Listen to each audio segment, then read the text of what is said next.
injeta na população com um samba que tem uma melodia chiclete, que já está na memória de grande parte da população, você vai ali cantando essa trajetória, e aí a escola ela termina entronando o menino Luiz Inácio, que agora é Lula, e aí a palavra operário do Brasil, tanto lá os operários que acordam cedo, pegam transporte, batem o ponto, precisam do salário, das leis e tal, mas um operário da cultura do bem, do valor humano, do humanismo. E aí, um desfile de escola de samba no ano em que Lula nos chama a Brasília para nos dar o reconhecimento de manifestação cultural, valor do povo brasileiro. Foi aquele dia que eu fui a Brasília com Daniela Mercury, e aí o axé, reconhecidérrimo como um valor cultural, e nós, escola de samba, também como orgulho do Brasil. Então, nessa Avenida Popular, nessa festa, nessa procissão alegre sobre coisas do Brasil, se pergunta o que é patriotismo, o que é nacionalismo, o que é ser brasileiro e ter orgulho disso, quais são os teus valores. E aí Lula termina já, Lula, não mais Luiz Inácio, Lula, como um líder planetário reconhecido mundialmente, com trânsito internacional. Então, há o triunfo do nosso herói, mas a sacada é começar com o menino, a família, a mãe, a luta, que é comum a todos nós, lutadores, que fomos lá para tentar dias melhores.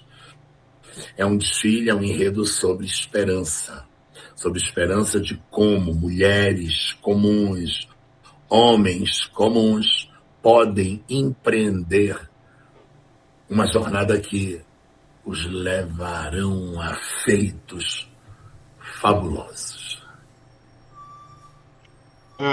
Isso aqui o Milton Cunha teria dito ontem, no desfile, mesmo se a Globo não tivesse censurado. Houve uma orientação para os repórteres não falarem, os comentaristas também, e aí foi aquele desfile por parte ali da Globo, e o que a Globo também transmitiu para a audiência, engessado. De fato, retratou o que estava acontecendo na Avenida, para além de torcida, tá bom? Para além ou não de gostar do tema, tá? E, no caso, o presidente Lula. Do ponto de vista técnico, foi fraca, foi, sei lá, uma apresentação meio desenxabida, a bateria não acompanhou, aquelas coisas ali que a gente conhece, depois o cara dá aquelas notas que ninguém entende também, mas que pelo menos tem um acompanhamento que a Globo se dispõe a fazer de todas as escolas. E como eu disse, ficou muito explícito isso quando veio depois a Imperatriz Leopoldinense, cujo tema era o Ney Matogrosso. E aí os caras começam a fazer a transmissão lá no esquenta, que chama, antes de entrar propriamente na avenida.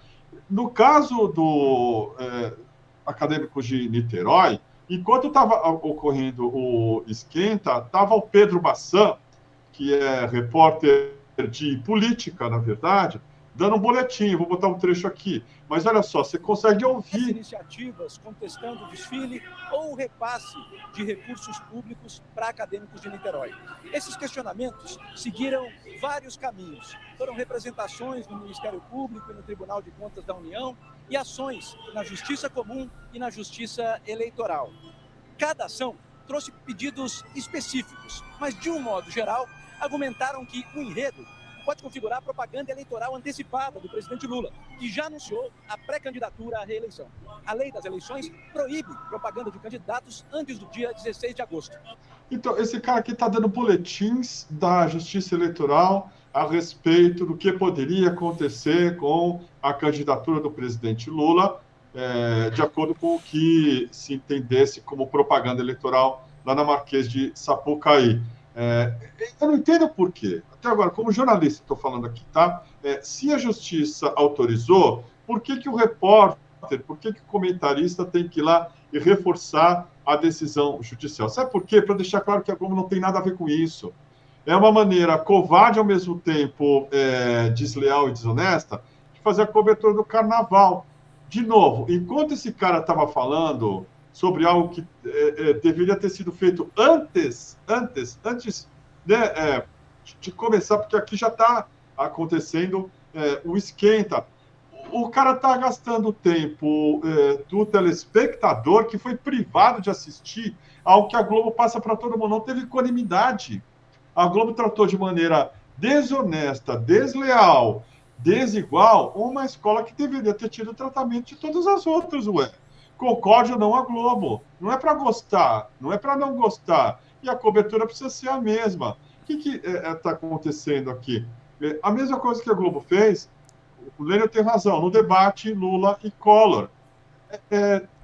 Uma manipulação por parte de uma emissora que tem um interesse comercial, que eu falei aqui já, gigantesco, deve faturar 170 milhões de reais com o Carnaval, num contrato com a Liesa, que é a Liga das Escolas de Samba do Rio de Janeiro, que vai muito além do razoável. O próprio presidente da Liesa fala em parceria mais do que cliente. Porra, não é parceria, é cliente, pagou mais. Num esquema que nós aqui do lado de fora temos que achar que foi lícito, né? Um tipo de licitação, a Globo fez a melhor proposta, etc. E tal, mas a gente sabe que não é assim. A Globo há muito tempo tem um casamento com o bicheiro, o Roberto Marinho comprou a cobertura do Castor de Andrade em Copacabana, então é uma, assim, não queria falar a palavra, mas nós estamos já em ritmo de carnaval, é uma putaria generalizada isso aí. Né? O Carnaval do Rio de Janeiro, que está na mão aí de bandidagem, com a Globo fazendo também a egípcia, fingindo agora que é honesta. No meio aí da orgia de Momo, da folia de Momo, né, da genitália desnuda generalizada, está pagando de virgem, dizendo aqui o que determinou a justiça eleitoral e privando o seu público de assistir uma parte importantíssima do desfile. Por quê? Porque a Globo é contra o Lula. E a Globo não queria correr o risco nenhum, claro, de fazer, né, o que poderia ser entendido como propaganda eleitoral. É, assim, uma vergonha que aconteceu. Uma vergonha. Eu já falei aqui minha opinião sobre o que eu considero um erro a respeito aí, desse enredo. Mas